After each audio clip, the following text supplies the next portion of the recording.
Hey guys, before we get going, if you use trading apps, you got to check out eToro. It's a good way to gain exposure to Bitcoin and other cryptocurrencies while still getting your fix with the more traditional assets that you might know more about or just want more exposure to. eToro is also a social trading platform, which means it's kind of like social media and trading together. With copy trading, you can copy or just sort of adapt to the trading strategies of some of the best traders worldwide on the platform. This is not only going to give you exposure to how people are buying Bitcoin, but it's also going to show you what people are doing when they're expecting downturns or, one of those bull runs. So head over to eToro.com to get started on your 2020 portfolio today. eToro, smart crypto trading made easy.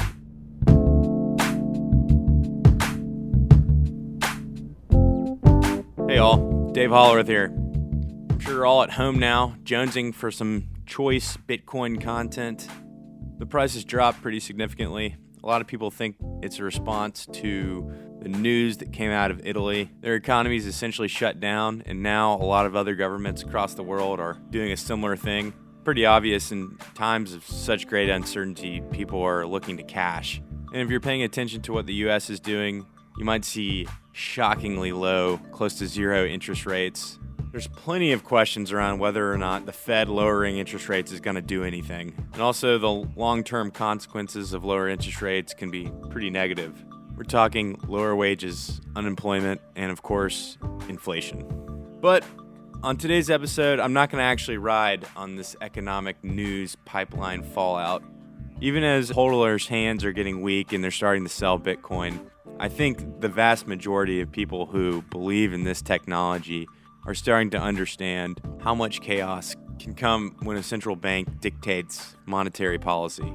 This is the original narrative that guided some of the earliest people who worked on and developed Bitcoin after Satoshi left. One of those people was Amir Taaki. Taaki was drawn to Bitcoin by its promise of open source development. He was one of Bitcoin's first developers and perhaps one of the infamously most focused and outspoken on maintaining privacy and freedom from authority.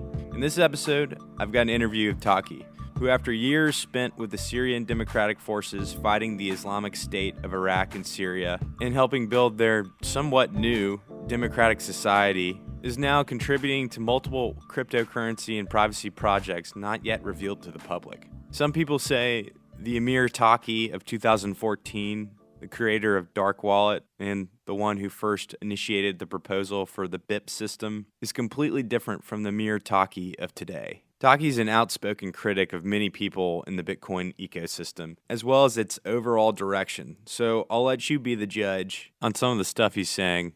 And I would encourage you, even if you fundamentally disagree with some of the things Taaki says, listen to the entire interview. There's plenty of insight to be gleaned from Taki's perspective. And there's a slight echo on my side of the recording. Apologies for that. Stay safe, stay healthy, stay sane, and hold on. This ride's only going to get more interesting. Here's my interview with Amir Taaki. Amir, you were one of the first Bitcoin developers.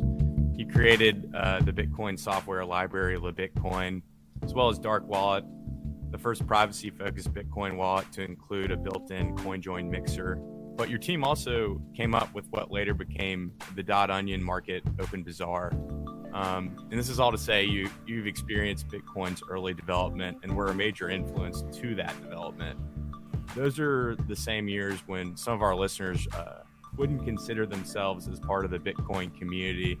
And for those people, can you sort of explain what that time was like as someone who had eyes on the Bitcoin code? Yeah, it was a very optimistic time. There were these very hardcore but fringe communities like the libertarians and the free software people and the crypto anarchists who kind of converged, and we got this kind of mixing of these different ideologies in a very unique, that led to this very unique blend, which was kind of invigorating. That anytime you went on the forum, people were constantly talking about the evils of central banking and what we must do to overthrow the state monopoly on money. So it was very interesting time to be in. People were very ambitious. They're very driven. You've also had a lot of strong interest in anarchy, and I was curious about sort of like how that came about when you were younger. I think there's a lot of people that they kind of feel that there's something intuitively wrong in the world, and they're always searching in their lives. And I happened to be, when I was 16, discover about the open source movement, which for me was absolutely incredible. There are people all around the world who build this technology which play a foundational role in our infrastructure, in our internet. And I read the manifesto of Richard Stallman, in which he was calling for people to create a new free technology, and I found that awesome. Like I kind of decided at 16, I was like, I'm going to devote my life to make this dream happen, and it was something that captured my mind for the next decade. I became totally wrapped up in it, and I also got involved with technologists who are very much into politics, and went through many different political evolutions before, and really the anarchists, it's not totally a complete ideology, but it's probably the better of the bunch, in which it asks questions about the nature of society and hierarchy, and how we can create a richer, more sophisticated society. I imagine you've probably read Homage to Catalonia by George Orwell, but I've read that book, and a lot of your life experiences sort of I feel like are echoed in that book. I don't know if it means anything to you. The book. that book came to me at a real low point when I was in the front line in Syria. I was like, wow. What the fuck am I doing here? This is absolute disaster, really poorly disorganized. And I kind of read that book, and I was like, okay, all of this is pretty normal for any kind of revolution. Everything you describe in that book, it pretty much matched my experience in 2015. That's pretty amazing timing. Yeah. George Orwell, he was a remarkable guy. He was, and I really like what he said about writing, which is if you're not able to communicate an idea simply and directly to people, then you don't really understand the idea yourself. And I think we can take a lot from that, not just as writers, but in terms of technology, like technology in general. If we can't build simple to use or simple to understand, and I'm not just talking about products or apps, but I'm talking about the actual pieces of the technology that we use to build technology ecosystems in general. If you can't build those components to be simple, to be elegantly architectured, then maybe we don't actually understand the thing that we're building itself. And there's something to be said for simplicity and minimalism as a design philosophy. Yeah, I've seen this sort of take shape in CoinFloor, the UK cryptocurrency exchange. They've recently sort of relaunched their services to only focus on Bitcoin, and especially reduce sort of day trading, speculative kind of buys. So I've definitely seen a shift towards simplifying, making things easier, at least for users in the Bitcoin community. And I'm curious, this is a big question, and I kind of want to ask it, get your answer, and obviously we'll keep coming back to it. But how has the Bitcoin from your original, I want to say 2014 days to the present, how have you seen that community change? The early Bitcoin was like really driven and focused, and having focus is important because focus is what enables you to execute and to deliver.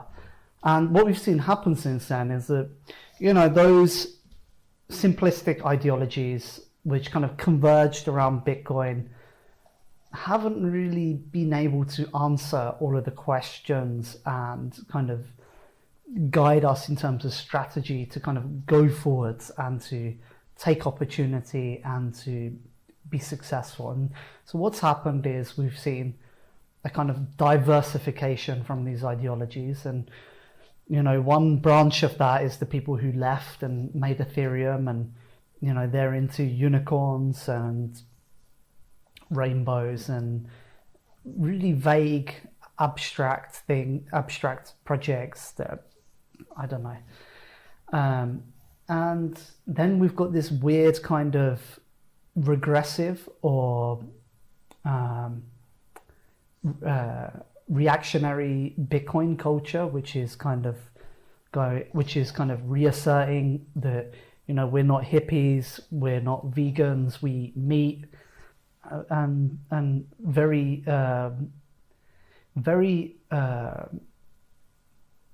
opposed to any kind of change or progress or development or advancement. And reality is that, social matters are complex and hard, and, we require some level of sophistication and strategy and development of thoughts, to really be able to use this thing, to be able to make something of this thing. So what I would say is that the difference is that today, people are a bit lost, and that's why you see all these silly lifestyle focuses, or silly because as human beings, we come into existence, and then we're like, okay, we're here, and then it's like, okay, I need something, I need to occupy myself with something, some kind of life goal that make me feel significant or purposeful or meaningful. And that's the whole point about having a role or having some kind of place, that you feel that you're not just a nothing, you're actually valuable. And people are always searching for these things, and people try to find random things to preoccupy themselves with. And the thing is that the society that we live in, we know that it's a fake society, that the reality of what we're being told on the TV versus the reality of what's happening around us, is very different. And it's kind of like in the Soviet Union, where people could see all around them that the economy was collapsing, and they knew what they were being told on the TV was not real, but they couldn't imagine any other reality that they were living in. So they kind of continued their existence, kind of continued doing things the way they were doing it. And so we're in this very strange place inside of crypto culture where we're facing significant challenges to the technology, to the power of it being co-opted by external actors, by actors that don't necessarily have our philosophical vision or goal in mind, and maybe I'm talking about people like Consensus, or maybe I'm talking about central bank digital currencies, or it could have been Facebook, but I don't think Libra currency is going to succeed now. But the only way that we're going to challenge these things is by having a coherent analysis, system of organization, some kind of narrative that kind of set out a path forwards, and that we know what the projects that we are to have to work on, so that we can develop something that's coordinated. And I've seen this happen repeatedly in many projects and many movements over my life. The best example of that is the free software movement. That We worked on free software in my early 20s. I was completely devoted to free software, and it was tough. It was really difficult. And the problem is that as a movement, we didn't organize strategically. We didn't think about how we can construct something that, that people could work inside that system, and we can like together deliver something bigger. It was too dispersed.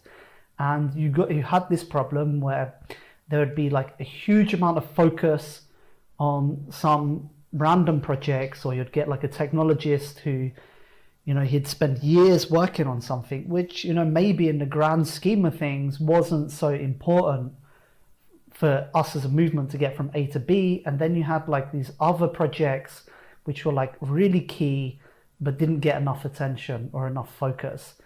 And, part of that is about the system, how we like, as either like an organization or a federation of organizations or whatever, like how we allocate resources, and like how people are supported to work on projects.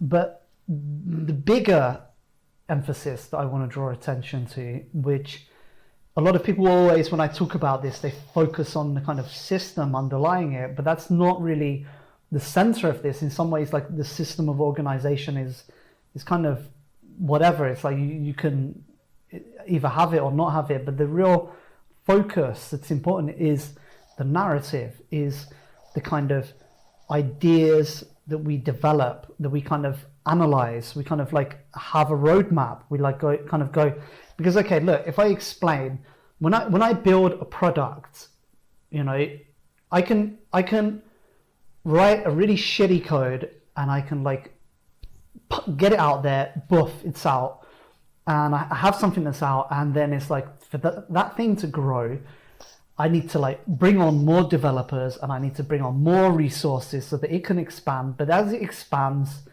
it's because there was no roadmap, because there was no pre-planning beforehand, it kind of become an unmanageable mess. And then maybe as a movement, in terms of our trajectory, not just in terms of like a single product, but a range of products, like we have to think about the core technology. Okay, how do we build the core technology in some way that it's able to hit all of these targets along the way? And the problem is that kind of thought is not being done inside of cryptocurrency. And when it is being kind of touched upon, it's like really vague and it's not concrete. So we have to kind of develop that dimension to our kind of movement. But the problem is that there is not a kind of interest in this kind of like higher level of development, because a lot of the focus is like very short-term focused, and maybe influenced by like American startup culture, which is exactly what I said, like get a whole bunch of people together, do a raise, start moving, pushing things out, hire more people, grow, expand, do another raise, as opposed to, okay, let's design our software architecture, let's like plan our infrastructure, let's develop our libraries, so that we can start to develop products, and not just any products, but products with a focus.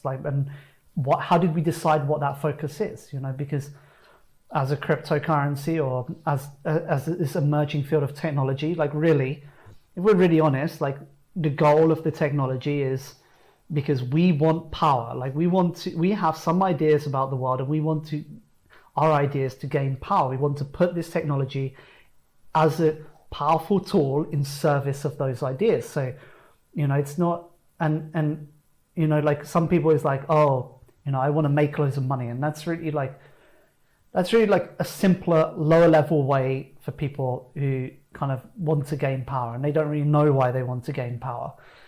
But yeah, we have to kind of we have to realize that this older ideologies, or like mixed bag of concepts that we had before, they were great in the early days of Bitcoin. They've kind of like they were really, they gave drive and ambition to the project, and they are our roots.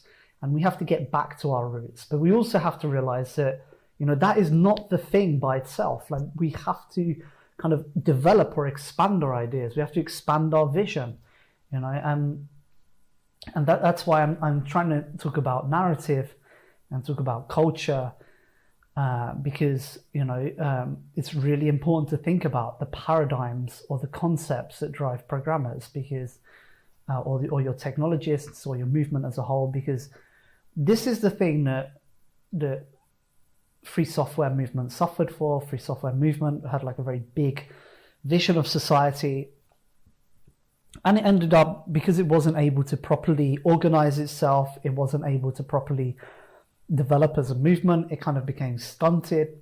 And what happened was it got captured by open source movement, by a bunch of business guys. And then if you talk to people today, some developers, open source developers, will say, Linux was a success, Linux was great, free software was great. But in reality, free software movement kind of were, like developing free software. We were developing Linux, all of these tools. And, now, who are the entities that dominate open source on a large scale, on an infrastructure scale? Well, it's all the big corporations. So, we basically developed technology to make a bunch of corporations rich. So I don't define that as a success, like a successful movement, and, there's a bunch of random GitHub repos with like small projects, small fragments, but we don't have like a decent open source video editor. We don't have, it's like these large projects which require coordination and teams of people like working together. Is kind of the thing that we lost. And that is like part of the whole idea of Unix philosophy. Like, we have these concepts mapped out. Like, how do we build large technology at scale, but like guided by some kind of like goal or dream, or as a community. This is all of the work of the people working on technology in the Unix philosophy, the hacker movement, the early free software movement. We have to kind of take that culture and revive it and put it in service of cryptography. And cryptography is really interesting because, there was a lot of these concepts in academia since the 70s, since the 90s, since the 2000s. And they've just been kind of there, siloed in different kind of areas. And now, for the first time, like, people are like taking these ideas and they're trying to put them together in like new ways that nobody really envisioned before, and coming out with like code that we can like use, or like interesting products, which, it doesn't necessarily always work, but it's it's kind of like very interesting time, like, and these new peer-to-peer network technologies and cryptographies that we can use to build products, and we can use these products to build an ecosystem, and we can use this to create markets that are outside of the control of the state, where the state has like no power over these markets, that give different communities or different organizations or groups of people who don't have a voice, where they can operate in these kind of spheres that we create. And that's a very powerful tool that we can put in service of this future. Yeah, you seem like you have a strong understanding of the power of cultural movement, and I think narrative is a part of that, and I want to get into that. But just thinking about those early days, and sort of like how you communicate with an open source community, you're also known for creating the Bip system to create a wider dissemination of information about things being proposed for Bitcoin. Can you tell me about why and how you created the Bip system? Yeah, so in the early days of Bitcoin, after Satoshi left, he kind of split the project in three parts and he gave each person a different part. And Gavin got commit access to the repo, and Sirius got access to the website. And there were 5 of us on this Bitcoin.org website, which was like Gavin, Neil Schneider, Sipa, me, and Sirius. But after my first talk in Amsterdam about Bitcoin, Gavin Andreessen, he like messaged me and he said, "Look, I didn't really like the way you were talking, and I think you should stop talking about Bitcoin publicly." And I was basically like, I was like, "Dude, fuck off! Like, you can't tell me what to do." What were you talking about? I talked to an audience of bankers. It was the EPCA conference. And I said, "Look, this is a radical technology. You guys can't stop it. Like, we're here and this is what we're going to do to you." Gavin didn't want that. Gavin wanted to work with the regulators. He wanted to work with the financial institutions. He wanted to onboard the big money into Bitcoin. He wanted to become legit. And I said, I was the opposite side of that ideological pole. So Gavin started to put up roadblocks for me to participate in the project. Him and his clique of people, which he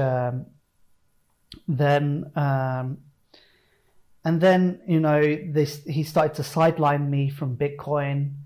And every time I tried to make a commit, or I tried to contribute code to the Bitcoin Core project, it was blocked.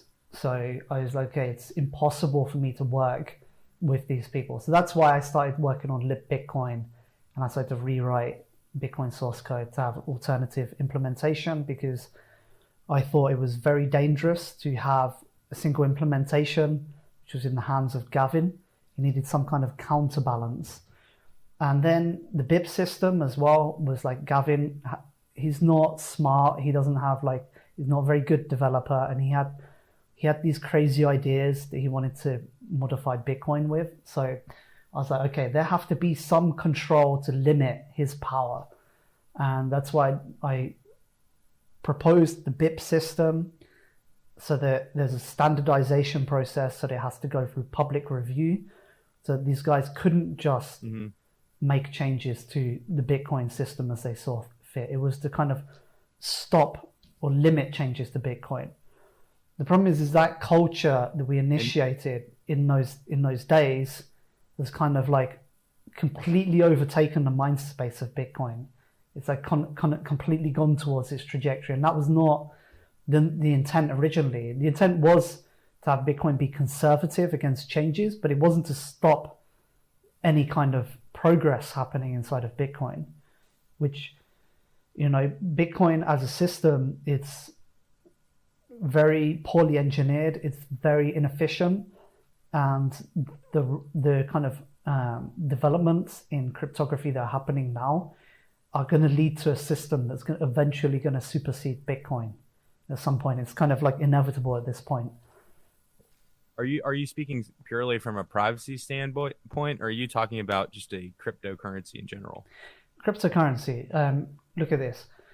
There is now all this talk about stateless blockchains or RSA accumulators, or with zero knowledge proofs. That eventually we're going to have a cryptocurrency where you can run a full node on your mobile phone, and it's perfectly anonymous, and the supply is auditable. It's like, what does Bitcoin offer over that system, which is like it's got it has the first mover advantage that sure. I think a lot of people tout. Do you believe in that? Do you think that something like that could be implemented on Bitcoin? It could be implemented on Bitcoin, but it's taken how many years to implement Schnorr signatures, and that's ridiculous. Like, it's absolutely ridiculous, and the code is a mess. The development team is not doing a good job.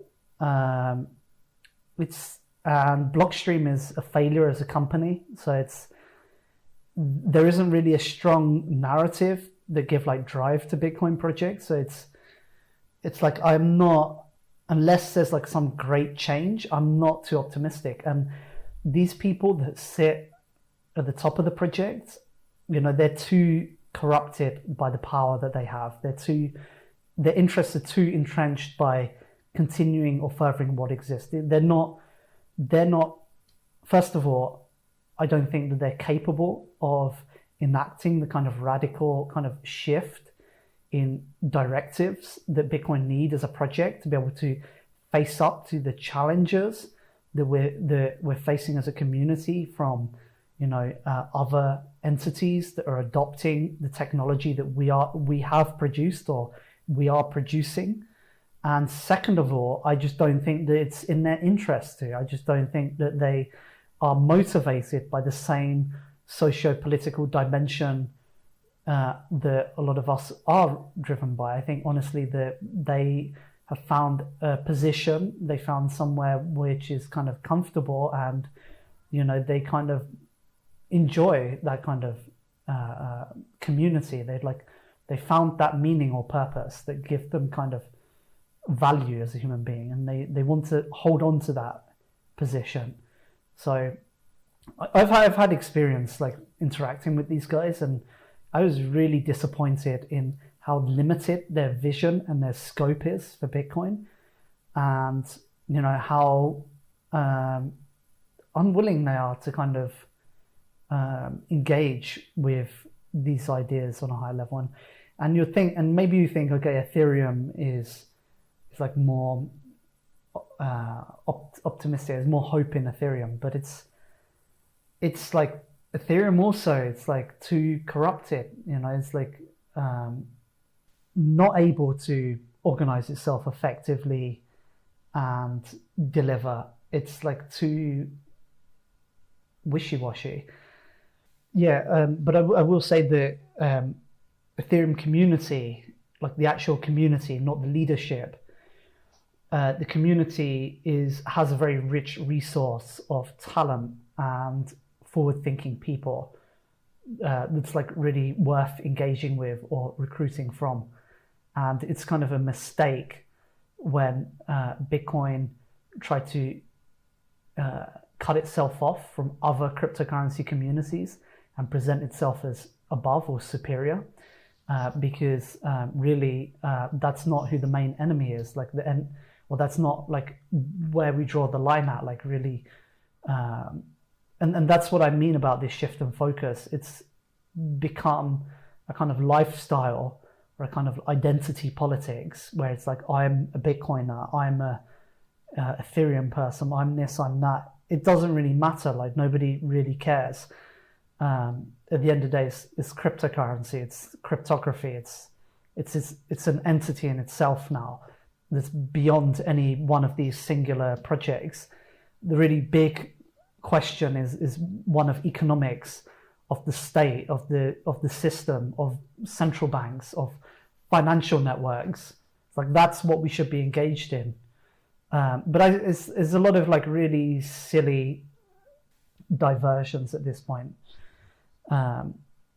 Yeah, I feel like, well, to one of your earlier points about the American startup community, I'll acknowledge that I'm very much a part of that.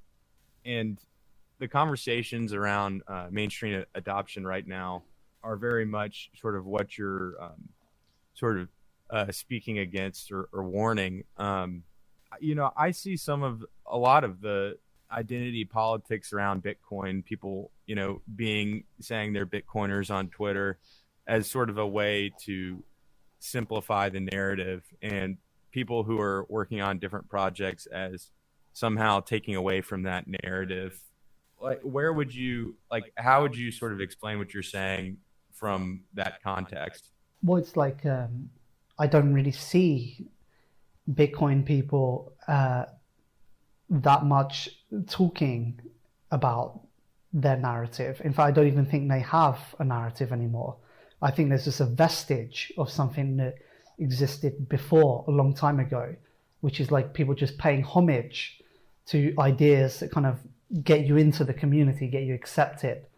It's like, yeah, I'm against central banks. Cool, you're a libertarian, you're one of us.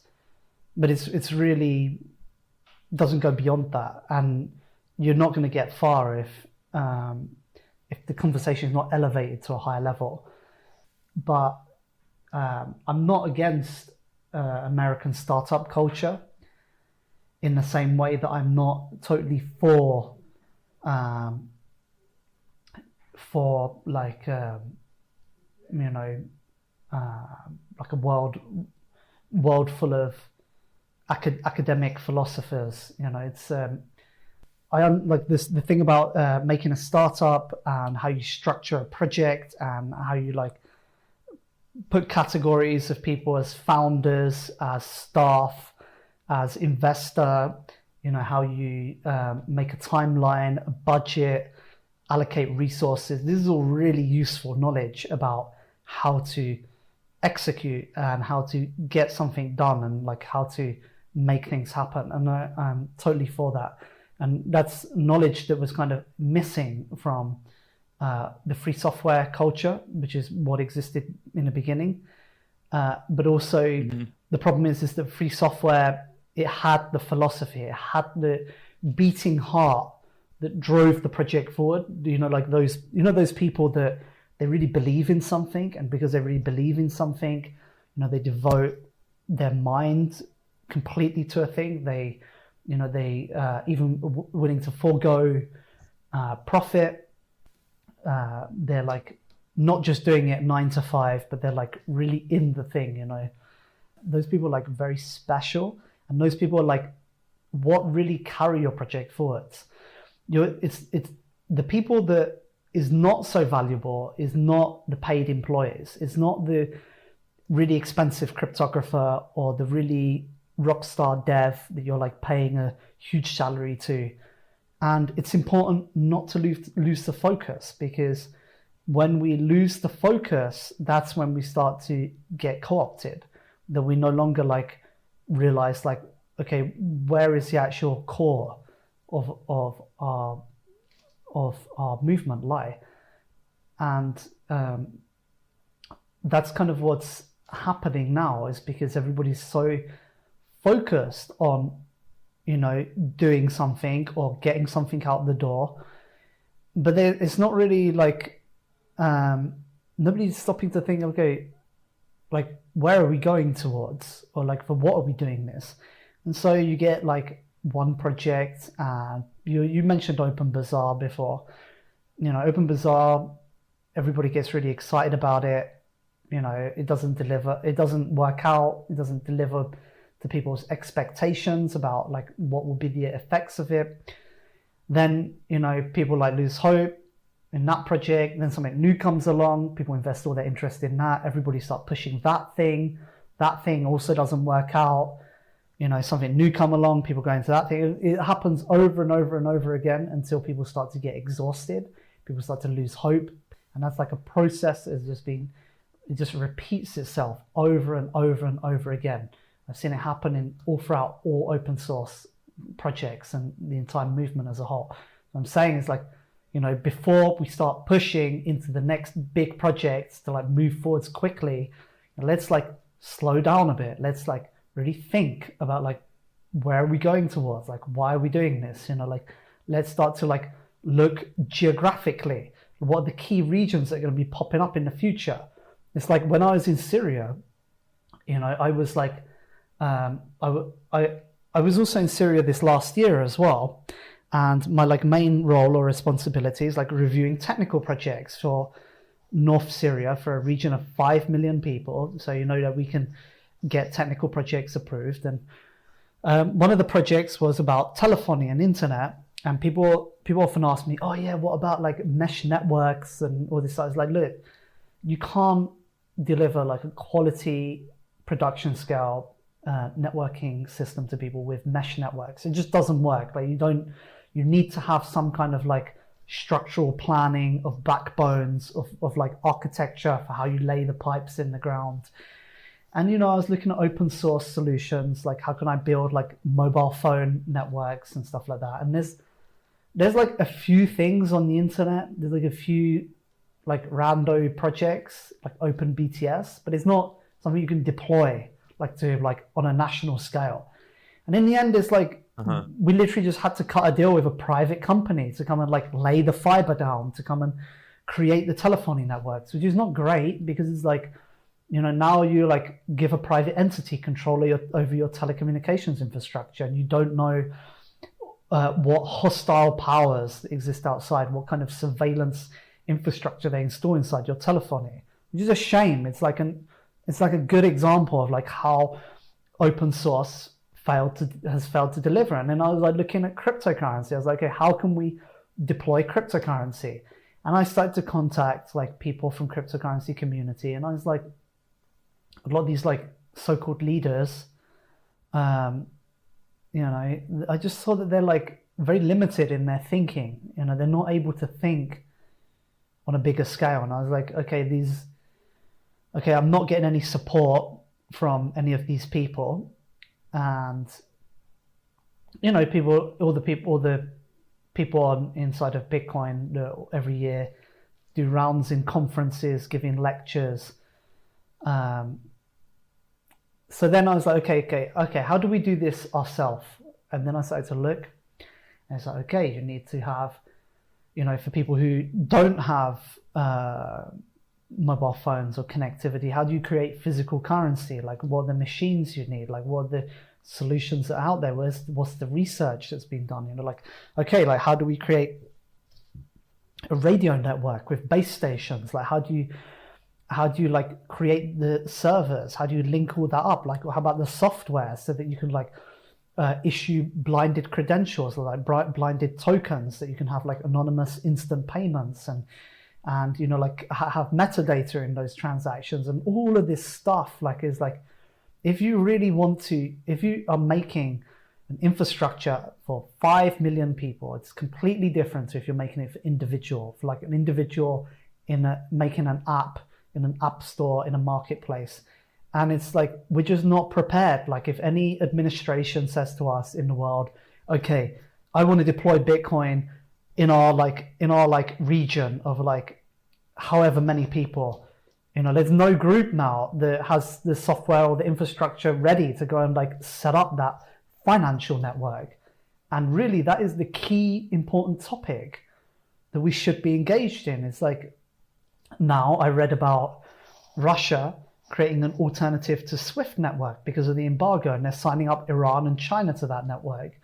But there's many other jurisdictions around the world that like we need to be creating infrastructure, and we need to like be connecting them to our financial network so they can issue financial instruments, so they can extend lines of credit to other jurisdictions. So that, for example, if in Hong Kong there's a guy who has Bitcoin, he can like extend a line of credit to Syria, and he can cash out to a local pool of dollars. Or the people in Syria who have assets like oil can issue futures or other finance instruments on that asset, so that they can get investment to build their infrastructure. Or, just things like this is a real great application of this technology, but we're just not thinking on that level. It's just very limited understanding of like money and economics and the global geopolitical situation in general. And like people always try to meme into existence things like Venezuela or Cyprus or Greece or Iran or any of these financial crises. But the simple fact is these were opportunities. They came, we were not prepared. There was nobody there to like make use of them, and they went. And that was a lost opportunity in the market. It's like sad. That's a failure as a community. And it's like, that's like really like the opportunities, the key opportunities that we should be facing. We should be engaged in our market so we develop better technology, but we're not. This is a bunch of technologists playing around with blockchain technology. Some of the things that I see people in Ethereum or in Bitcoin or any of these projects talking about, I'm like, this is insane. This has like no practical basis in reality. But there is like a brighter flip side to it, which is there is a lot of very interesting research that's happening, very interesting developments inside of cryptocurrency, which is mainly in the finance layer, in like financial products that people are developing, not in the technology level so much. Like in technology level, the stuff with zero knowledge proofs is really interesting. But the applications of the technology is very lacking. I saw the speech of Vitalik in Shanghai, and he was talking a lot about different techniques and different mechanisms and going, oh, this thing is interesting, this other thing is interesting. But really, it was like something was lacking, and the thing that was lacking was like, how does this all fit together? What's like the structure or the infrastructure that you want to create from all these little tiny pieces? You can't make like a project out of just like random bits and bobs that you put together. You need to have a singular vision, and that vision is like what enable there to be focus, and with focus, what enable things to be executed and delivered. And it's not just that we're talking about like there need to be a boss. Like a boss is like a really silly like corruption of this concept or idea, which is that there's a guy who wake up one day as a boss and he says, oh, John, I need you to do this. Ben, you need to do this. You need to do this. You need to do this. You guy, you need to do this. Creative people don't work like that. Like for me, if I need to like deliver something, there's like months where I'm like studying, like where my mind start to move towards that thing, like I start to reduce my other responsibilities, and I start to like move my creative energies towards like kind of trying to manifest this thing or like deliver this thing. And it's the same with like any programmer or any creative field. The real job of a good CEO, I'm talking about like good CEOs, is the narrative. It's like this. It's like every day coming in and saying, okay, look, this is what we're doing. This is why we're doing the thing. And, like inspire the people around them, that give them like direction towards somewhere. And that's like kind of what we're like severely lacking inside of cryptocurrency. And people are like so relaxed about it. They're like totally YOLO about it. Like, oh yeah, we're going to win, blah, blah. It's inevitable. Okay. Like maybe, the price will go up, but it's like, will we really, deliver on something like, or will you really like deliver that expectation, of that thing that is that real promise for like why we're into this thing, or will it be some other entities that eventually that come along and create the cryptocurrency that most of the people use, like I don't think people realize how big of a threat Facebook Libra was. Luckily, the Congress was just like, no, stop. Sorry, that was also the other point that I was making, which is not enough just to have the code out there, that people are using it and running it. There's like all this other dimension of like the community, like who's making this technology. So, like when I say to people, I was like, okay, Linux is a failure. Like nobody uses Linux. Like everybody's using Mac computers. They go, oh no, everybody uses Android phones. Like, what kind of success is that? Like we spent all of our energy and life to develop a free software product to make Google rich, to make some other corporations rich. Like and we didn't deliver free technology. Like we actually, if anything, like technology is like being used to construct systems of mass surveillance and like mass control. And it's like, great, they're using open source software to do it. It's like, we need to like really shift our mindset, like to have a more sophisticated understanding of technology and like really deepen our perspective, and like go, okay, like, strategically, like what are we doing as a community? Where are we putting our energies? Because it's kind of ridiculous in Linux. Like we had like 20 desktops and they were all really shitty. And like everybody was like putting their energy, there was like all these splits and forks because everybody was like, oh, mine's like slightly better because it has like the button over here, or that you have this menu over here. It was like, it got really silly, and there was so many, and I'm not saying there shouldn't ever be forks, but there was also a lot of wasted energy because, because Richard Stallman, he came along and he said like, okay, this is what we want to do. We want to build an operating system that's free, and this is how it should work, and these are the tools we need to make, and this is what I've done, and this is what we're doing. And everybody was like, yeah, let's make it happen. And they started to put their energy and like make the thing, and it manifested. But then after that, graphical desktops started to arrive, and Richard Stallman took a step back, and nobody really stepped up, and the community just started to fragment and get dispersed and became a bit lost. And that's where we find ourselves today. Linux didn't, and then Mac came out of nowhere and became like the desktop that a lot of people are using, which is tragedy. And it's like the same thing will happen to cryptocurrency unless we get our act together, unless we learn from history. Like there's a whole wealth of knowledge in like history of technology or history in general, and we're not like pulling from that resource.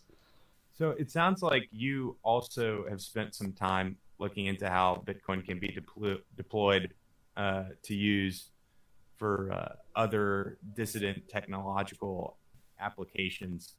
And I was curious if you could go into that more, just how can Bitcoin be used through dissident technology, or how do you see Bitcoin as a tool for transactions without third-party interference? What's really interesting is that now in Asia, there is a huge amount of wealth that's like moving around in markets between, and it's like wealth that's like outside of the prevailing financial order. It's moving through these markets. It's black or grey money, and the people that have this money, they're like using different laws from different jurisdictions, to kind of like hide their wealth, to kind of move it around, like different former British financial colony safe havens. But now it's kind of changing, and the states are saying to these offshores, like, you need to limit the activity of these people, and they're starting to open tax audits, and they're starting to put pressure. And so the people with that wealth, they have to become more smart about how they use their money, bribing central banks, or like moving like physical assets across borders with like militias, or like setting up financial networks for third world countries. All of that is a big body of wealth, which is opposed to the prevailing financial order, and is like putting its money in areas of activity that were previously blocked or shut off from the existing order. So that's what I was talking about, like when I talk about like economy, which is like people imagine money, which like money. What is money? Money is like a unit of account. It's like, okay, I have some good here, I have another good. It's like, okay, we like pretend that these goods have value, and we make like a kind of spreadsheet where it's like, okay, this good have this value, this good have this value, this good, and that's like the system of the market and like price discovery. And there's like a money which is like issued by a central bank, or like, I don't know, gold or whatever. But a lot of people like imagine like money as like some neutral instrument, like a dollar. But a dollar is not really a dollar. A dollar is like if I for example have a Swiss bank account, I can get and to get that bank account, maybe I need Swiss residency, and I have to pay like a huge amount of money in taxes, and I have to like get fucked to be like part of their secret club, their special club, because I'm an outsider. But I'm part of the club, so now other people with Swiss bank accounts, legit people with money in Switzerland can invest money into my bank account. They can invest money into my project or my company, but if I've got a Seychelles bank account, they're not going to send money to a Seychelles bank account. Likewise, if I have money in a Seychelles bank account, I can't send my dollars to them. So it's like really what we should be talking about is financial networks and the utility of the credit that you have inside of these financial networks, the things that it can do, that it can enable to happen. And that's what's interesting about cryptocurrency, is like we can use this technology to create financial networks which enable different economic localities, different activity that before was not enabled by the technology. That's why it's interesting. And that's why I always talk about money laundering and drug dealing and terrorist groups, because like really that is like the super political edge of, you know, changes, like stuff that is downright illegal, that's like completely illegal, like terrorist organizations. And you know, they like ISIS has been raising money with cryptocurrencies. They can send any amount of money anywhere in the world to fund their groups or their activities. That's a very big deal. I don't think people realize like how much of an enabler that technology is. And people go, oh yeah, dollars, blah. Do you realize how difficult dollars are to move across borders? This technology is like the ability to like transmit currency instantly anywhere in the world, any amount, is a big deal. It's like this is like a really big transformation in finance and in technology as well, because of the things that enable people to create. Like now, if there's like some financial instrument that you want to create, with cryptography, you can create it. You know, like I remember in the beginning of Bitcoin, it was like kind of edgy to say, oh yeah, I'm making a Ponzi scheme. Yeah, who wants to invest? And everybody would be like, yeah, Ponzi schemes, woo. Like now today, people do bonded curves. You know, it's basically a Ponzi scheme to like do fundraising of projects, but it's like very interesting exploration into like new mechanisms, like funding mechanisms. You know, so this is like kind of a renaissance that we're like facing in like cryptography and technology and finance, and you know, like maybe like a kind of renaissance is overdue. But you know, also I talked about terrorist groups, but you know, for example, you know, like North Syria or Rojava, like the ability, you know, like for example, they're an upstart political entity which is like surrounded by hostile powers, and even though, like for example, America and Russia or Turkey and Russia are enemies, or like, you know, they're like opposed to each other, they also have a lot of like military and economic agreements on many levels together. They work together on many levels. Like the stuff you see in the media where they're opposed to each other is like one thing, and yes, that there is like clashes of interests, like opposed interests, like, you know, maybe one guy support the rebels and another guy support Assad, which is like the Russians.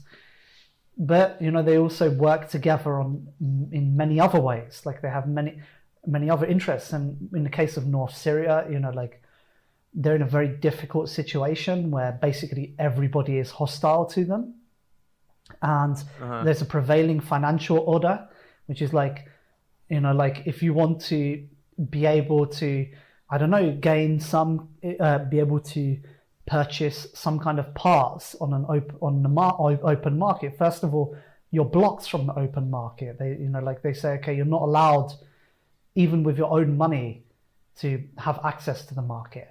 So then, like maybe they send representatives around the world, you know, like to open shell companies and, you know, start talking with other companies.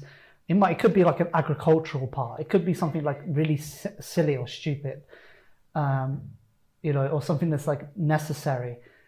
And, you know, start to talk with a company, and the company's like, yeah, I'll agree to sell you this thing. So then it's like, okay, how do we get the money to them? You know, how do you get the money to that company? So the ability to like transmit cryptocurrency, like from one place to another, is like a big deal. You know, it's like enable that new political entity to kind of support itself. And that's why also the liquidity of these pools of capital is really important. That's why I'm talking about financial networks, because like we haven't really been kind of focused on building out the technology or the infrastructure to enable these financial networks, and we haven't been engaged in the places that actually need these financial networks, And so because we haven't been engaged, we haven't got the feedback, and that feedback hasn't enabled us to think about how we need to improve the technology so we can go forwards. So you traveled to Syria after your time as a Bitcoin developer, and you served in the army for about a year, and then spent the next 2 years working on development projects. And correct me if any of this is wrong, but I was curious, what was it like to go from being an open source software developer to becoming getting more involved in the political development of a revolution?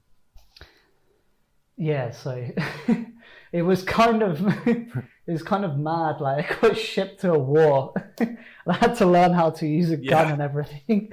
And I was like on the car, and the guy was like, and I was like, there was like a guy there, and he was like showing me how to use the Kalashnikov, and I was like, what the fuck, man? Like, and I got to the front line, and there was some dude, and he was saying to me, don't worry, if you'll learn if you're not dead in 2 weeks, you'll know everything there is to know about fighting in a war. And it was so shifty. But yeah, I managed to get out of that situation after a few months, which, you know, it was a mad time. It was chaos, you know, like literally they were just shipping everyone off to the front line. Things now are a lot different than back then. A lot of things have changed. It was like 2015. It was like really a mad time. But, you know, it was a very good experience because, you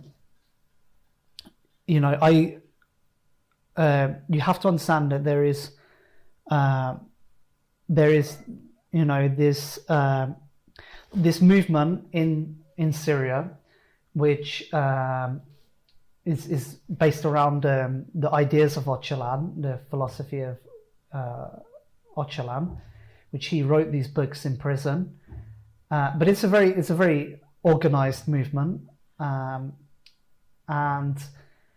you know they were able to capitalize on a very chaotic situation, which, if you look now, everybody else in Syria, you know, is gone, is finished. Like all the rebels and ISIS, and nobody else was able to survive except the Kurdish people in the north, because they were on it, and they were able to, like, when things happen, they were able to anticipate them. They were able to move. They were well organized. They were like disciplined, and also sophisticated. Like also with the thought and reasoning, you know. Because like you have to organize like a society from scratch, like in the middle of a war. You have to set up a legal system, you have to set up education, you have to set up health, you have to set up hospitals, you have to set up media, economy, agriculture, industry, your military, everything. It's like intense. And so like being in the middle of that, like seeing like an entire new political system form, like you really get an understanding of like what are the troubles that you have to deal with, like what are the difficulties you have to deal with. For example, the way that they handle security. So, you know, there's this like idea that they want to create an autonomous, democratic, free society. And so the security, which is done in the city, is done by local neighborhood militias, which those militias like answer to neighborhood assemblies. So it's the local people who are responsible for the security and policing of their area. And then there is like a professional police, which like handle checkpoints and like key areas of security.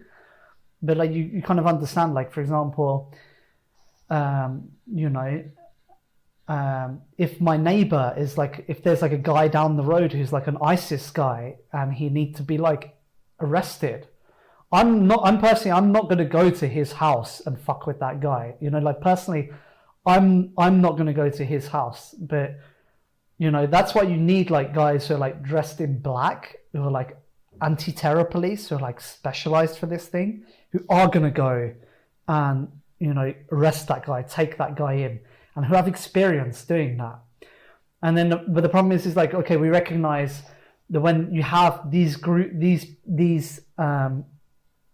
people dressed in black, whose job is security, that also it's a threat to our liberty. So that's why you need civil society militias. That's why you need some kind of counterbalance to that. And so, that's what's very interesting about their political system, is like how they try to resolve these questions of power and disparity, but also the practical realities of implementing a system, like a political entity that can survive when you're surrounded by hostile powers on every side.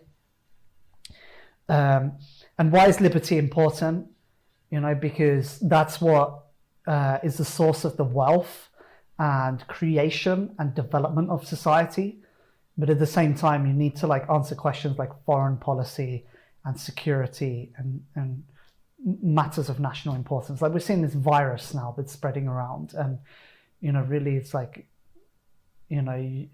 there need to be some coordination on high levels, health coordination, because this thing is lethal. It's not good. But then also, when you have militias that are responsible for manning checkpoints or doing local security in a local neighborhood, maybe they're not so professional in how they handle things sometimes. A policeman is trained to handle many situations, and I saw that happen myself. People are not prepared, who are amateur in dealing with security issues. So that kind of thing, seeing it firsthand was okay, it gave me an understanding about how do political structures work, how do people navigate political structures, and how do you coordinate at scale? Because you have to imagine that a country of 5 million people, the level of organization that you need to have to coordinate all of that thing is it's immense. You can't just be a group of funny activists who are having funny parties and doing random things. You really need to be serious, and you need to be focused, and you need to have a direction. And that's what I mean about cryptocurrency right now. It's a bunch of kids who they have too much money, and they don't really work that hard. A lot of people is very unfocused in and wasting their time, and it's not and also the leadership is ineffective, it's incompetent, and it's not giving a good example to people. That experience you had where you saw a very a society under really intense external threats, fascism, if we're thinking about the Islamic State. What do you think the Bitcoin community could learn from that, from the group? I mean, I guess sort of autonomous Kurdistan at this point. I think people can learn a lot. The biggest advice I'd give someone is don't read about Rojava, but actually read the books of Öcalan, which is Manifesto for a Democratic Civilization, parts 1 and part 2, which is honestly the best book that I read. It inspired me a lot. And it's a book that you have to kind of study, because he mentioned a lot of historical events and a lot of thinkers, and you have to kind of go off and study those people. Also interesting is the article by Adam Curtis on Rojava. If you search Adam Curtis Rojava, that's a very interesting article. And Adam Curtis also made a documentary called Hypernormalization, which talk about politics and technology and Trump and Putin and ISIS and all of these things. Very interesting documentary. So on that level, I think what that can contribute to people is giving them a wider perspective of political systems, political philosophy, economics and sociology, which enable them to more effectively direct their focus and their energy. But then the second point is now we need to organize, and we need to organize to be able to spread our ideas and to be able to support the people in our community, to be able to work on projects that are valuable, to find the resources to support people. And we need to create a structure, and also we need to educate people. And that means, and that's what we're essentially, I've been trying to do for the last few years, which has been difficult because I haven't got any support. So I've had to kind of try to gather resources, but we need to start to come up with a proper structure, and not just like a structure which is engaged on like doing things and like paying salaries to people, but also having a space inside of that which can support people with potential, enhance or develop our human resource, which every time I go to any of these blockchain crypto conferences, there is like a huge amount of young people that they're really ambitious, they're very creative, they realize that like this thing is going to be big in the future and they want in, and they're like, and they're very smart, and it's like a valuable human resource that at the moment it just end up like doing slave work for random companies or silly things. And what we need to do is we need to create a base which can bring these people in and educate them and give them orientation and direction, because that's our future. Our future is not the really expensive people that we give salaries to now, which maybe if you're making a business, you need to do that so you can deliver a product. But we also need to be investing in our future, and that means like the education of the next phase of our movement. And there's very little attention that's given to that, or and everybody's like kind of got this mentality of like, okay, well, what's in it for me? Like, what do I get out of this? When it's like, it's like it's such an important directive for us as a whole, yet the amount of investment that it requires is comparatively very small compared to some of these really silly projects that we know everybody knows is not going to go anywhere. But the problem is like everything have to be phrased in terms of a short-term investment, which is like kind of a tragedy, because if we can't together as a community pool our resources to invest in strategic areas that are good for us as a whole, then we are going to get dominated by other groups who can and do have the capacity to do that, which is either states or global corporations. And like at the root of this conversation is what you're saying about the need for a strong narrative. And first, I'm just curious from your personal experience, given that you've probably evolved to have a much more complex narrative about your life and sort of what you believe in now. But when you were a kid, what kind of narratives moved you? The open source one was like really big, and I thought that was the most amazing thing in the world, that people all around the world were building technology, and they weren't building it for profit, but they were building it because they believed in open source. And I always said to myself, like, why is nobody talking about this? Why is this not like a thing that's being like talked about in Hollywood, like in the movies? It's like such a momentous like undertaking.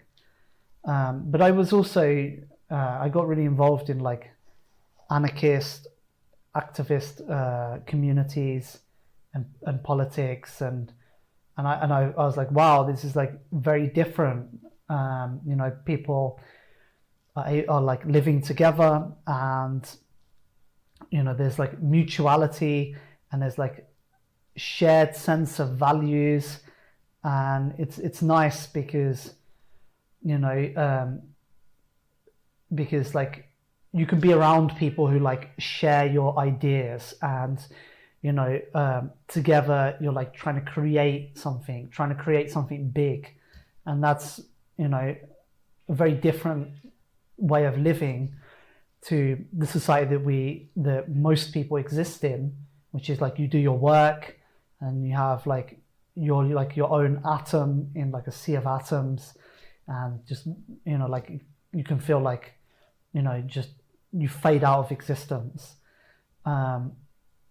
That's important, and that's something we've kind of like lost sight of, and kind of what we need to restore back to the society. Yeah, I mean, when you talk about the open source movement, the best example that I've encountered in my experience, at least in the last 2 or 3 years, has been sort of the work that people do on the Tor project. I don't know if you have interacted often with the Tor community, but yeah, I'm involved in the Tor project. Actually got taken over by SJWs, and there was all these problems with sex scandals and whatever. And it's like, I don't understand. Like, this happens all the time. Like, why people can't be professional? Like why also there's all these leftist infiltration of projects, and and yeah, it's very disappointing. But I'm involved in NIM now, which is an alternative to Tor, because we know Tor has been broken, and NYM TECH NIM Tech. We know that Tor has been broken for many years, and but with the shutdowns of all these drug markets recently, it's kind of like definitive, like there's like conclusively the authorities and agencies like have a handle on Tor. So Mixnet is an alternative proposal that's existed for many years, and now we're developing this technology, but not just developing this technology, but also interested in like the entire ecosystem of tools and libraries that we want to create to enable people to build anonymous products, in particular a focus on cryptocurrency and dark finance. Now I'm working on a project which is, so I'm helping to develop NIM, but I'm also working on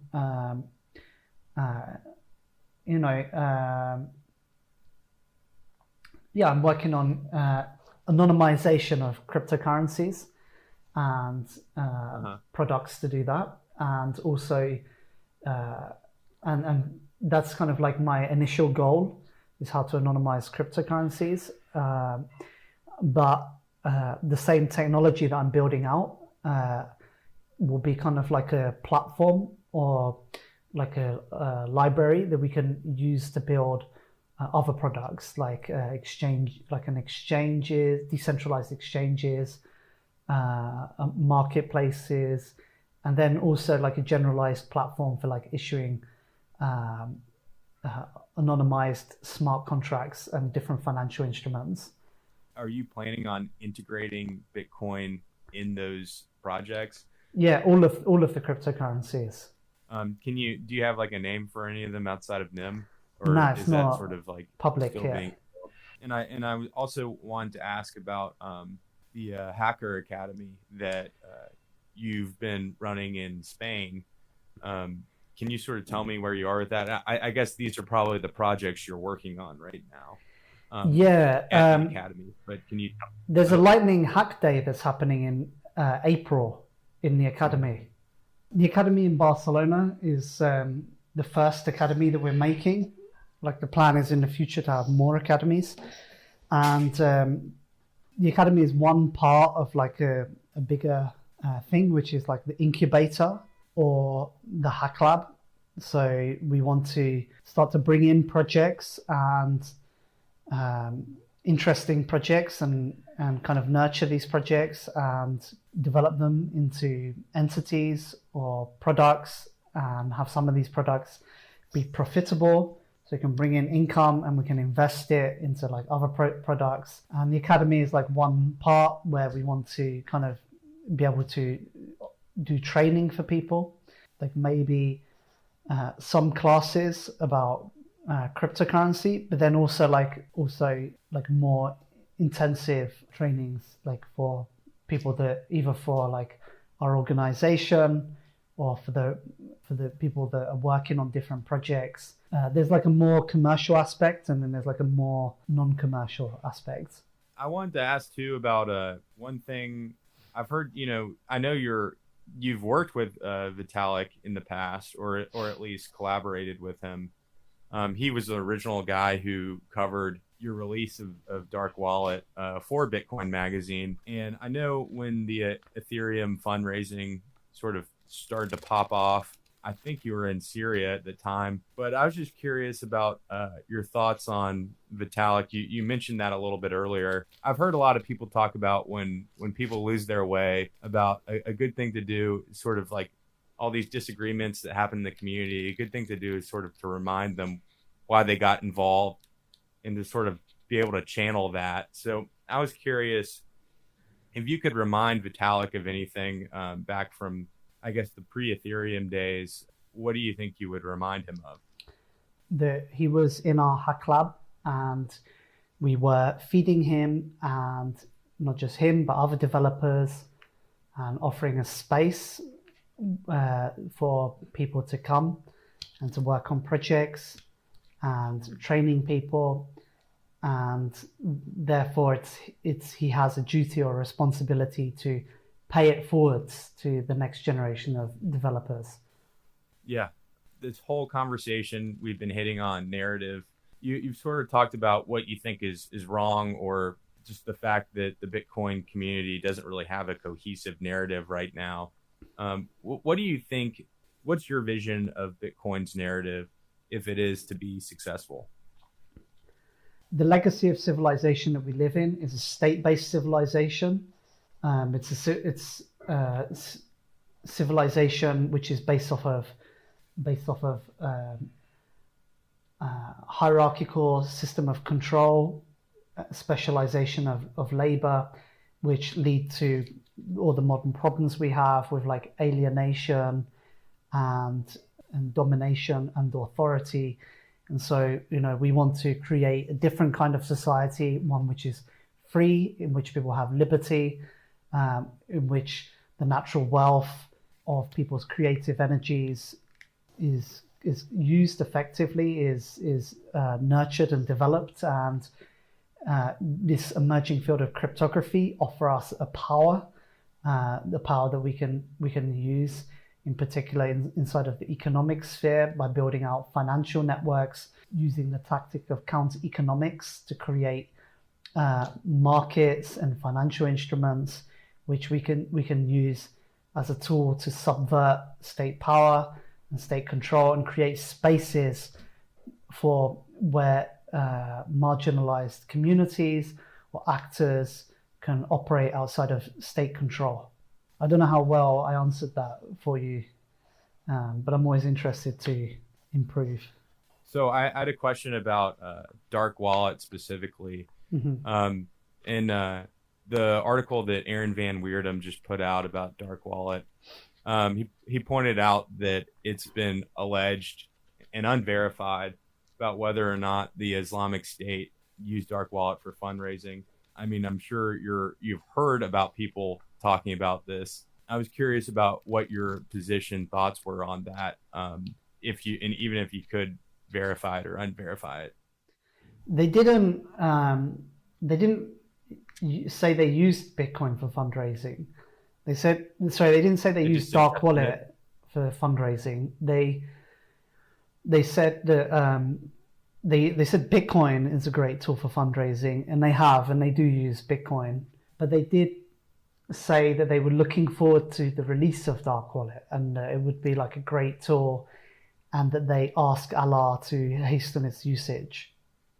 And you asked me what I'm thinking about that. I was like, there was three major events that year, which was the first was that the European Central Bank released a report about the top 5 key money laundering threats, and dark wallet was one of those key threats, which is pretty fucking cool. I don't know what's more cool than having a European Central Bank put you in their report about key money laundering threat.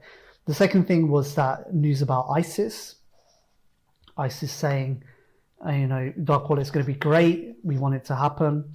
And then the third thing was that I think a week or two after the Islamic State report, there was a high-level meeting in the US government with members of generals of the military, heads of government and heads of Bitcoin, of cryptocurrency industry. And they were talking about that report from ISIS. And they were talking about how to prevent it being used by terrorists. So that was a reaction to that ISIS report. So, that was pretty cool. Are you planning on releasing a newer version of Dark Wallet? Well, I guess I kind of touched on that when I talked about anonymizing cryptocurrencies. But the thing is a lot of people are going, oh, when is Dark Wallet coming out? I'm not going to release a shitty product with CoinJoin. I'm just not. CoinJoin is broken completely. So, but I will develop something that's good, that's better. It sounds to me like a lot of times you're very spiritually conscious, and you've also spent a lot of time learning about religion. I imagine at the very least just to sort of understand the nuances in Syria when you were there. And I was curious, a lot of people do compare Bitcoin to a religion in some ways. I have my own thoughts about that, but I was curious about how you feel about Bitcoin being compared to a religion, and whether or not that's a good fit or there are limitations to it. I guess we can say a cult is a form of a religion, but where they were just in the cult because when we talk about religion, religion's a deep thing. It's very personal to a lot of people, and I don't want to insult any Christians or Muslims or people who are very, or Buddhists or any of these people that are very in touch, or they had some kind of deep experience in their life, and cryptocurrency is quite lacking in comparison, to be honest. Maybe in some point, maybe we can say it has an ideology, but I wouldn't say it's by itself an ideology. But it is important that we have some kind of philosophy, we have some kind of belief system there, and that's kind of what we've been talking about by narrative. But I'd compare it more to a cult than a religion. I don't know. Yeah. I think that sounds more accurate to me, at least. Just given the fact that I think it's sort of, a movement, but susceptible to the same issues which we've talked about, which to me it seems like religion in some form seems to sort of protect against. Yeah, but religions also get corrupted as well, sure, as we see today. And it's kind of in this globalist, materialist age, religion's kind of receded into this shell of its former self. And to be honest, a lot of the religions, they come from an older time, and we live in a different era. So there need to be this kind of reformation or transformation or evolution, and maybe we need to develop into something new. In fact, Öcalan's ideas is basically like a religion. He talks a lot about nature and spirituality and politics. I don't really draw the line between ideology and religion. I think they're quite similar. There's a lot of overlap. Yeah, some of the strongest ideologies during their peak were religions, like communism in Russia. Yeah, Marx basically was. I don't know if it's I've had this discussion with someone before, where they said Marx was not a prophet, but he was kind of a materialist prophet. Yeah, certainly.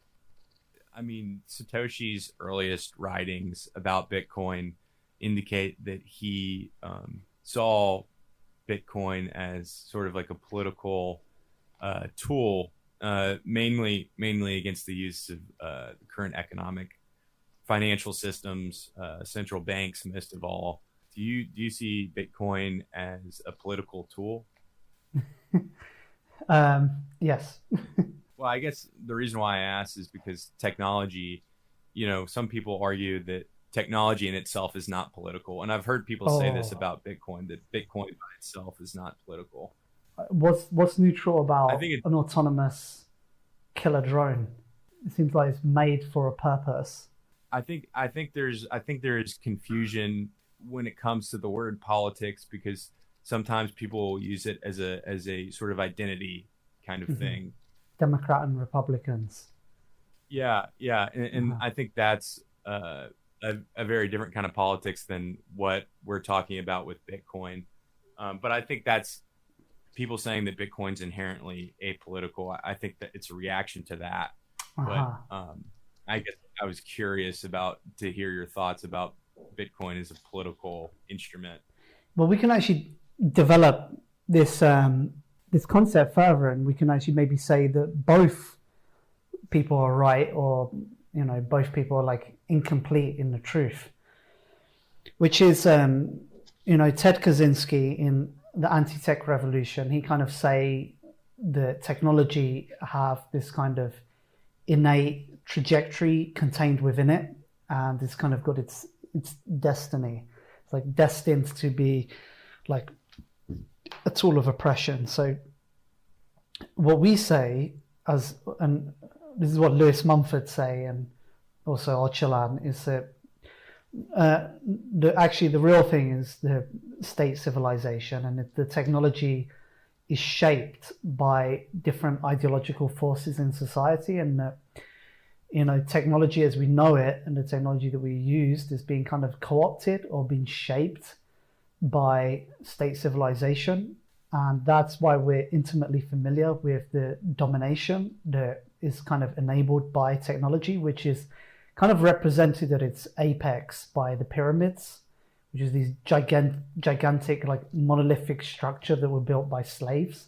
But then at the same time, it's like, okay, technology is influenced by politics, by different ideologies and competing philosophies, vying for power, and they continually like develop new technologies, or they invest their energies to like birth or advanced technology. But then at the same time, like maybe the technology as a force itself is not got any kind of trajectory. It's like maybe just like it's this thing that's like guided by these different forces.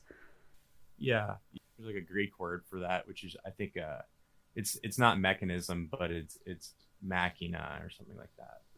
Yeah, because the alternative is if technology does have a teleological force inside of it, then there's really no hope for us. We're kind of like going to lose to the AI. Yeah, that's like the ultimate idea.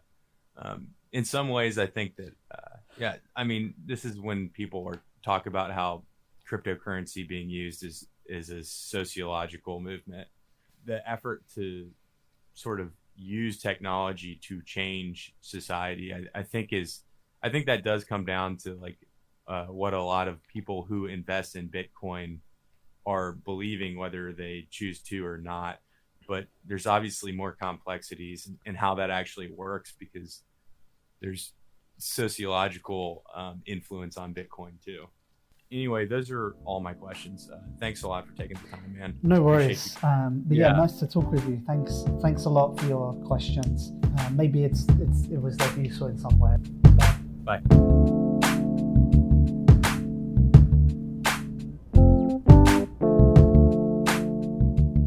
The Bitcoin Magazine podcast is a BTC Media produced podcast on the Let's Talk Bitcoin network. You can find us on Twitter at Bitcoin Magazine, and you can find out about other engaging shows we produce by subscribing to our feed on iTunes, Spotify, or wherever you get your podcasts. Thanks for tuning in. See you next time.